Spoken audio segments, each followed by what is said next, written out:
S ಡಿಕೆಶಿಗೆ big day ಚರ್ಚೆಯನ್ನ ಮುಂದುವರಿಸ್ತಾ ಇವತ್ತು ಏನಾಗುತ್ತೆ ಕೋರ್ಟ್ ನಲ್ಲಿ ಅನ್ನೋದು ತೀವ್ರ ಕುತೂಹಲವನ್ನ ಮೂಡಿಸ್ತಾ ಇದೆ. ಪೊನ್ನಣ್ಣ ಅವರನ್ನ ಪ್ರಶ್ನಿಸ್ತೀನಿ. ಪೊನ್ನಣ್ಣ ಅವರೇ, ಏನ್ ಆಶಯಗಳಿರುವಂತದ್ದು, ಇವತ್ತು ಏನಾಗಬಹುದು ಅನ್ನೋದ್ರ ಬಗ್ಗೆ ನಿರೀಕ್ಷೆ ಇದೆ ಅಂತ, ಏನ್ ಹೆಜ್ಜೆ ಇಡೋದಕ್ಕೆ ಸರ್ಕಾರ ಈಗ ಸಿದ್ಧ ಆಗಿದೆ?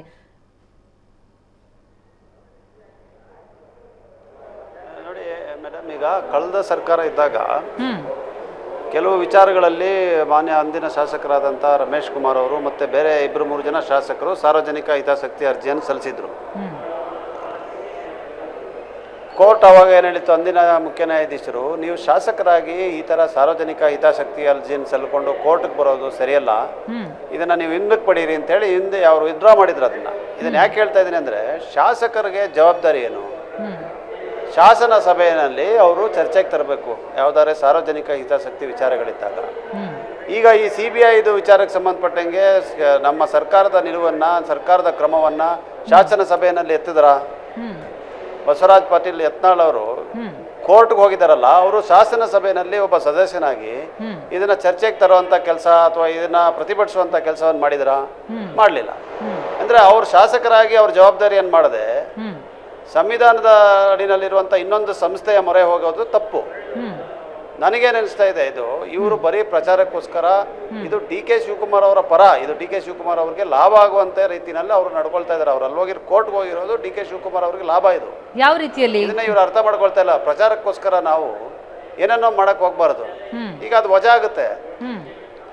ಈಗ ಅದು ವಜಾ ಇಟ್ಕೊಂಡ್ರೆ ಅದು ಹಿನ್ನಡೆ ಅಲ್ವಾ? ಅಂದ್ರೆ ನಮ್ಮ ಅಲ್ಲ ವಜಾಗುತ್ತೆ ಅಂತ ಕಾನ್ಫಿಡೆನ್ಸ್ ಇಂದ ಹೇಳ್ತಾ ಇಲ್ಲ ನಾನು. ವಜಾ ಆದ್ರೆ CBI-ನವರ ನಾವೇನು ಅನುಮತಿಯನ್ನ ವಾಪಸ್ ಪಡ್ಕೊಂಡಿದೀವಿ, ಅದಕ್ಕೆ ಒಂದು ಕೋರ್ಟಿಂದ ಹಸ್ತ ಸಿಕ್ದಂಗೆ ಆಗುತ್ತಲ್ಲ, ಸ್ಟ್ಯಾಂಪ್ ಆಫ್ ಅಪ್ರೂವಲ್ ಸಿಕ್ದಂಗೆ ಆಗುತ್ತಲ್ಲ. ಮತ್ತೆ CBI ಅವರು ಬಂದಾಗ ಈ ತೀರ್ಪನ್ನು ಕೂಡ ಉಪಯೋಗಿಸ್ತಾರೆ. ಇದನ್ನೆಲ್ಲ ನಾನು ಜಾಸ್ತಿ ಚರ್ಚೆ ಮಾಡೋಕ್ಕಾಗಲ್ಲ. ಆದ್ರೆ ಇದು ಒಬ್ಬ ಜವಾಬ್ದಾರಿಯುತವಾದ ಶಾಸಕ ತನ್ನ ಕೆಲಸವನ್ನ ಎಲ್ಲಿ ಶಾಸನ ಸಭೆಯಲ್ಲಿ ಮಾಡಬೇಕು, ಜನ ಯಾಕೆ ಆತನ ಆಯ್ಕೆ ಮಾಡಿದ್ದಾರೆ, ಆ ಕೆಲಸವನ್ನಲ್ಲಿ ಮಾಡಬೇಕು. ಈಗ ಒಬ್ಬ ಶಾಸಕನಿಗೆ ಒಂದು ಕೋರ್ಟ್ ಮೊರೆ ಹೋಗ್ತಾನೆ ಸಾರ್ವಜನಿಕ ಹಿತಾಸಕ್ತಿಯಲ್ಲಿ ಅಂತ ಹೇಳಿದ್ರೆ, ಆತ ಅಸಮರ್ಥ ಶಾಸಕನಾಗಿ ಕೆಲಸ ಮಾಡ್ಲಿಕ್ಕೆ ಅಂತ ಇದ್ರ ಅರ್ಥ. ಸಂದರ್ಭದಲ್ಲೇ ಕೋರ್ಟ್ ಹೇಳಿದ್ದಾರೆ. ಆದ್ರಿಂದ ಇದನ್ನ ಒಂದ್ ನಿಮಿಷ ಹೇಳ್ಬಿಡ್ತೀನಿ. ಈಗ ಇವರು ಶಾಸನ ಸಭೆಯಲ್ಲಿ ಮಾಡ್ಬೇಕಲ್ಲ ಮೇಡಮ್, ಇದು ಇಲ್ಲಿ ಮಾಡದೆ ಅಲ್ಲಿ ಹೋಗ್ತಾರೆ ಅಂತ ಹೇಳಿದ್ರೆ ಅರ್ಥ ಏನಿದ್ರದು? ಅಲ್ಲ, ಈಗ ಕ್ಯಾಬಿನೆಟ್ ನಿರ್ಣಯ ತೆಗೆದುಕೊಂಡಿರೋದ್ರ ಬಗ್ಗೆ ಅದೇ ರೀತಿಯಲ್ಲಿ ಪ್ರಶ್ನೆಗಳನ್ನು ಮಾಡಲಾಗ್ತಾ ಇದೆ. ಕ್ಯಾಬಿನೆಟ್ ಯಾಕೆ ಈ ವಿಚಾರಕ್ಕೆ ಒಂದು ಬಾರಿ ಗೌರವಯುತವಾಗಿ ನಾವು ಶಾಸಕರಿಗೆ ಹೇಳುವಂತದ್ದು, ಅವ್ರು ನ್ಯಾಯಾಧೀಶರು ಆಗಬಾರ್ದು. ಅಲೋ ಆಗುತ್ತೋ ಡಿಸ್ಮಿಸ್ ಆಗುತ್ತೋ ಅದು ಕೋರ್ಟ್ ನಿರ್ಣಯ ಮಾಡಬೇಕು. ಮೊನ್ನೆ ಪೊನ್ನಣ್ಣ ಅವ್ರು ಹೇಳ್ಬಾರ್ದು, ಮೊದಲನೇದಾಗಿ. ಎರಡನೇದಾಗಿ, ಈ ಪ್ರಕರಣ ಇವರು ಎಷ್ಟು ದಪ್ಪ ಚರ್ಮದ ಸರ್ಕಾರ ಆಗಿದೆ, ಎಷ್ಟು ಬಂಡತನ ಪ್ರದರ್ಶನ ಮಾಡ್ತಾ ಇದ್ದಾರೆ ಅಂತ ನಾವು ಸುಮಾರಷ್ಟು ವಿಷಯಗಳನ್ನ ಕೇಳ್ತಾ ಇದೀವಿ. ಸುಮಾರಷ್ಟು ಭೂಮಿ ಪ್ರಭಾವಿ ಇವರೇ ಇದೆ, DK ಶಿವಕುಮಾರ್ ಹೆಸರು ಹೇಳ್ಬಿಟ್ಟು ಸರ್ಕಾರಿ ಜಾಗ ನುಂಗ್ತಾ ಇದ್ದಾರೆ ಬೆಂಗಳೂರಲ್ಲಿ. ಅದ್ರ ಬಗ್ಗೆ ಪ್ರಶ್ನೆ ಮಾಡೋದು ಉತ್ತರ ಕೊಡ್ತಾ ಇಲ್ಲ. ಜಮೀರ್ ಅವರು ಸಂವಿಧಾನ ವಿರೋಧಿ ಹೇಳಿಕೆ ಕೊಟ್ಟರು, ಅದ್ರ ಬಗ್ಗೆ ನಾವು ಮಾತಾಡಿದ್ರೆ ಯಾವ್ದು ಉತ್ತರ ಕೊಡ್ತಾ ಇಲ್ಲ. ಇವ್ರು ಡಿಬೇಟ್ ಮಾಡ್ತಿದ್ದಾರೆ. ಈ ತರ ವಿಷಯಗಳೆಲ್ಲ ಇದ್ದಾಗ ಇವ್ರ ಮೇಲೆ ಹೇಗೆ ನಂಬಿಕೆ ಬರುತ್ತೆ? ನಮಗೆ ಬೇರೆ ಬೇರೆ ವಿಧಿ ಇದೆ.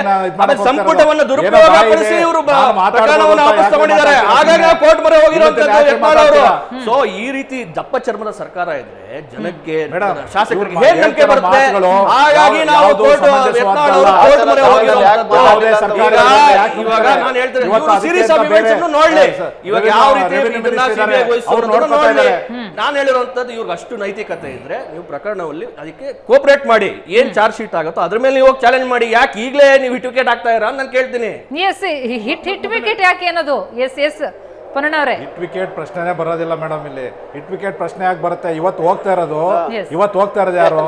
ಯತ್ನಾಳ್ ಅವರು ಕೇಸ್ ಹೋಗ್ತಾ ಇರೋದು ಗೊತ್ತಿಲ್ಲ ನನಗೆ. ಎಸ್ ಪೊನ್ನಣ್ಣ,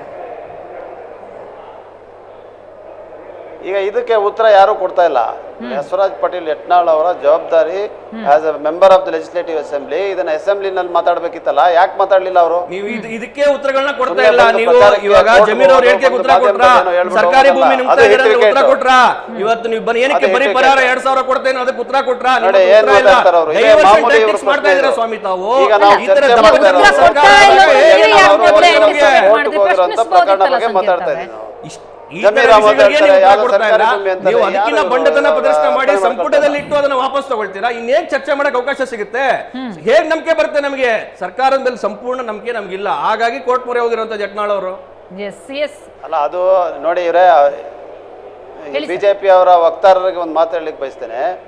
ಈಗ ವಿತ್ಡ್ರಾ ಮಾಡಿರೋದು ಪರ್ಮಿಷನ್ ವಿತ್ಡ್ರಾ ಮಾಡಿರೋದನ್ನ CBI ಪ್ರಶ್ನೆ ಮಾಡ್ಕೊಳ್ತಾರೆ ಅವ್ರಿಗೆ ಬೇಕು ಅಂತ ಹೇಳಿದ್ರೆ, ಇಲ್ಲ ಮತ್ತೆ ಹೊಸ ಪರ್ಮಿಷನ್ ಕೊಡಿ ಅಂತ ಕೇಳ್ತಾರೆ. ನೀವು ಸಂಪುಟದಲ್ಲಿ ಯಾಕೆ ಸರ್ ಮಾಡಿದ್ರಿ ನಾವು ಕೇಳ್ತಿರೋಂಥದ್ದು. ಈಗ CBI ಯಾರು ಕೈ ಕಟ್ಟಿಲ್ಲ.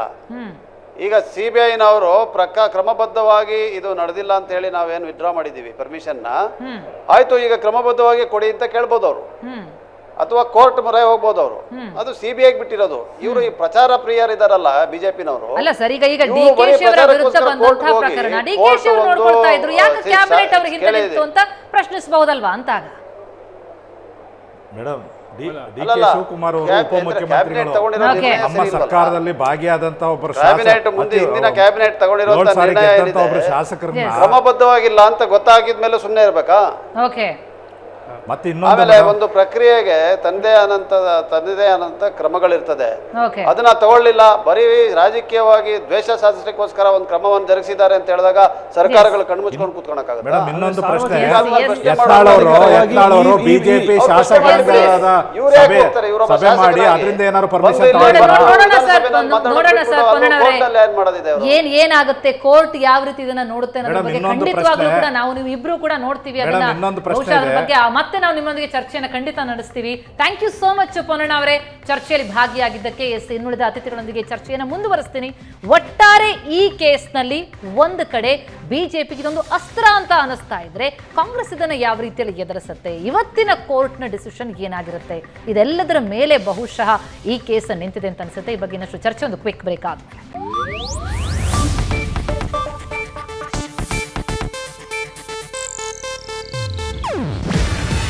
ಇದು ಏಷ್ಯಾನೆಟ್ ನ್ಯೂಸ್ ನೆಟ್ವರ್ಕ್ ಪ್ರಸ್ತುತಿ. ನೀವು ನೋಡ್ತಿದ್ದೀರಾ ಏಷ್ಯಾನೆಟ್ ಸುವರ್ಣ ನ್ಯೂಸ್.